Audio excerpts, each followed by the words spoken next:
2022 жылғы 4 қазан күні Қазақстан Республикасы Ұлттық экономика министрлігінің табиғи монополияларды реттеу комитетінің Шымкент қаласы бойынша департаменті кезекті рет тұтынушыларды виртуалды қабылдауды ұйымдастырды. Қала тұрғындары департаменттің Facebook әлеуметтік желісіндегі аккаунт арқылы коммуналды салаға қатысты сұрақтарын қоя алды. Байланысқа коммуналды қызмет көрсетуші мекемелердің, қоғамдық саяси ұйымдардың өкілдері қатысты. Монополияларды реттеу департаментінің монополиялар мен бағаларды реттеу бөлімінің басшысы Айгүл Шолпанова модератор болды. Қоғамдық қабылдау барысында тұтынушыларға коммуналды қызмет түрлерін ұсынушы мекеме ұйымдарға қатысты бірнеше сауалдар мен мәселелер бойынша түсініктеме берілді.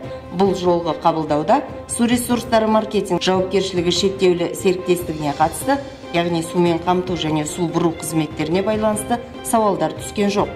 Су ресурстары маркетинг жауапкершілігі шектеулі серіктестігінің қызметіне қатысты сұрақтар туындаған жағдайда кәсіпорынның Facebook және Instagram әлеуметтік желілеріндегі аккаунттары арқылы немесе WhatsApp желісі арқылы 7-705 758 11 нөміріне хабарласуға болады.